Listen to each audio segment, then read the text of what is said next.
बाकी अल्लाह जाने। ये दो टीमें और थर्ड एम्पायर, ये सबको पता है। चलें आगे। बीजेपी ने कल कहा था 28 उमर अब्दुल्ला आपसे काफी ज्यादा नाराज नजर आए क्योंकि कल आपने वोट कास्ट नहीं किया, मगर एक चीज देखने को मिली कि उन्होंने कहा कि वोट कास्ट करना बीजेपी का साथ देना शहजाद लोगों यार आप ऐसा सुनो, आप लोगों को हंसाना चाहते हो या कोई चीज सवाल पूछ रहे हो? इससे बड़ा आज की डेट में अगर मोदी जी से कोई बड़ा बीजेपी है वो उमर अब्दुल्ला साहब है, ये याद रखें। सजाद साहब, अभी उमर अब्दुल्ला की 10 मिनट पहले मीडिया ब्रीफिंग हुई। एक तो उन्होंने अपने लेजिस्लेटर्स के बारे में कहा कि उनका वोट दाएं बाएं नहीं गया। दूसरा, उन्होंने इंजीनियर रशीद के भाई पर भी तनकीद की है कि वो बीजेपी के खिलाफ वोट डालना नहीं चाहते थे। तो कुल मिला के उनका ये कहना है कि 4 ऐसे लोग हैं जिन्होंने खिलाफ वोट किया और उनका नाम भी उनके पास आया है।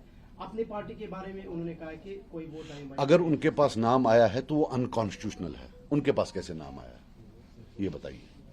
उनके पास नाम कैसे आया? वो तो इलीगल है। रही बात खुर्शीद साहब की, तो इंजीनियर साहब का भी नहीं पता है उन्हें परसों वाइस प्रेसिडेंट में किसको वोट डाला, तो उसमें हो सकता है, क्योंकि to be very honest with you मैं कोई तनकीद नहीं कर रहा हूं, but I won't be surprise अगर वो भी इसमें शामिल हो।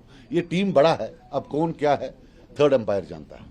सजाद साहब, बीजेपी की लीडर ने कल कहा कि आप हमारे 28 एमएलए नहीं है, 32 एमएलए असेंबली में है। तो एक स्टेटमेंट ओपनली बीजेपी के सीनियर लीडर ने दिया, तो आप इसको कैसे देखेंगे? ये तो हॉर्स ट्रेडिंग है या खुद से, मुझे नहीं लगता हॉर्स ट्रेडिंग है।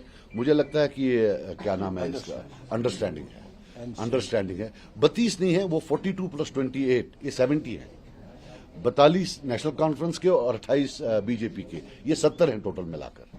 तो उसमें जो हैं ये एलओपी साहब और जो सीएम साहब हैं वो ज्वाइंट इनके जो हेड हैं। आपस में सब जो है ड्रामा वामा, फोटो भी आपने देखे होंगे, जो स्पोक्स पर्सन के साथ वो फोटो, फिर जो वो बाकी फोटोज देखे होंगे कैसे गले मिल रहे हैं। अगर आम कश्मीरी कहीं नजदीक लिखा वो तो तिमिस मरित तिमिस दिन हुक्म कुफर पान क्या शासा नली नाल है। अल्लाह ताला दीन माफी मर याद कोमस करिन बेदार। एलओपी साहब ने इस स्टेटमेंट पर भी कल जवाब दिया। उन्होंने कहा था कि हमारी लड़ाई विचारधारा से है, किसी व्यक्ति से नहीं है।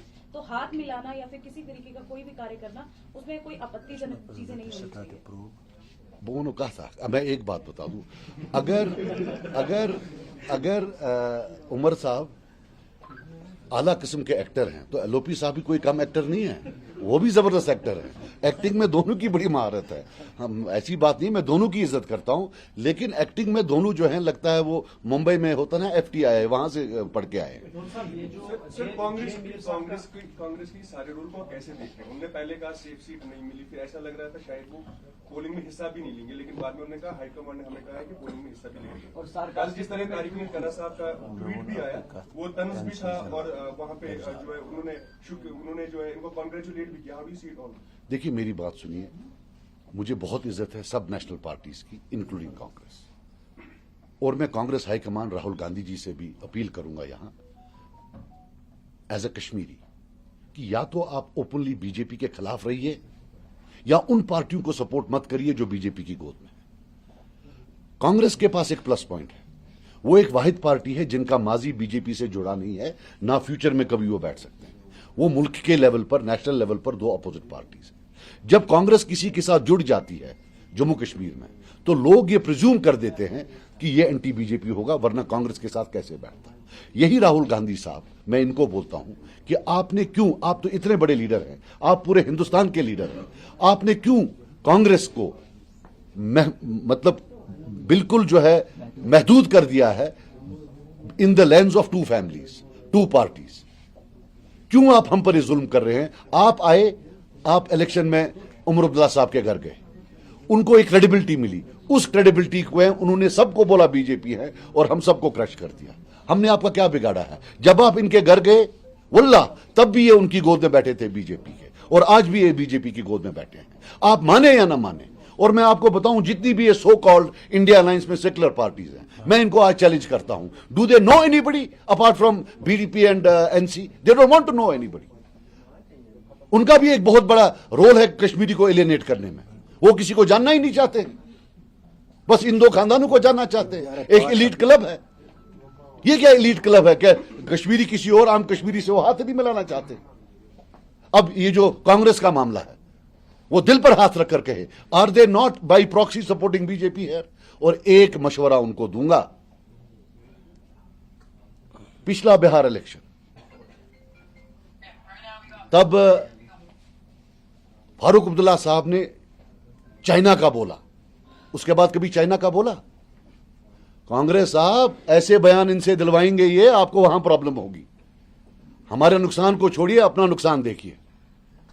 आज डिजिटल मीडिया है, यहां कोई बयान देते हैं, उसका जो इंपैक्ट है पूरे हिंदुस्तान में पड़ता है। हमारे नुकसान को तो आप छोड़ दीजिए, हमारे साथ क्या कर रहे हैं। आपके इलेक्शन आगे आ रहे हैं, इनसे क्या कहलवाएंगे अल्लाह ही जानता है। साहब, ये जो कल जे मीर साहब ने क्योंकि मैं आपको एक बात बता दूं, जो स्पेस इन दो पार्टीज को मिलती है वो तो हमें नहीं मिलती है हिंदुस्तान के खिलाफ बोलने के लिए। बाकी चीजों में हम करें तो हमको तो वहां जोधपुर भेज देते हैं हमारे वर्कर्स को। ये स्पेस जो है, it comes at a cost. They are being used politically in the entire country. कि बताओ ये, फिर वो वहां बोलते हैं देखो ये कांग्रेसों से मिले हुए हैं, देखो वो ये क्या बोल रहे हैं। उनको समझ ही नहीं आ रही है वो क्या बनवा। हम पन्न की शिवाना हम उनकी फिक्र तरह 100% जो है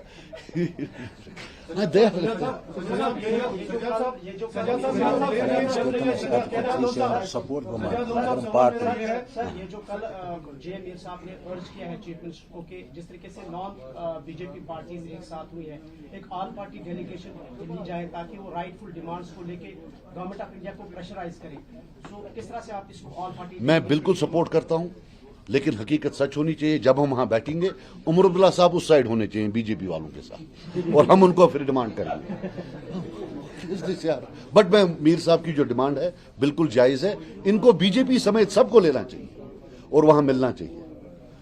अलायंस के 70, 48, 42 उनके, 28 इनके, और बाकी हम सब जाएंगे। इसमें क्या है? सजा साहब, आपने कहीं ना कहीं जो है नेशनल कॉन्फ्रेंस पर इल्जाम लगाया कि उन्होंने कहीं ना कहीं मैच फिक्स किया है बीजेपी के साथ। तो इस हवाले से कांग्रेस, आपको नहीं लग रहा कि एक कंफ्यूजन का शिकार हो रही है? तो आप कांग्रेस को क्यों नहीं अप्रोच कर रहे हैं एक अलायंस के हवाले से, सो दैट कि जम्मू कश्मीर में जो फर्दर आने वाला कल है सियासत का, वो स्ट्रांग हो? ये अलायंस जो आप मैच फिक्सिंग की कहते हैं, उस हवाले से आपका स्ट्रैटेजी क्या रहेगा? यार वो पहले तलाक तो देने वहां, फिर बाद में देखते हैं। इतने पट करो क्या चुकाना।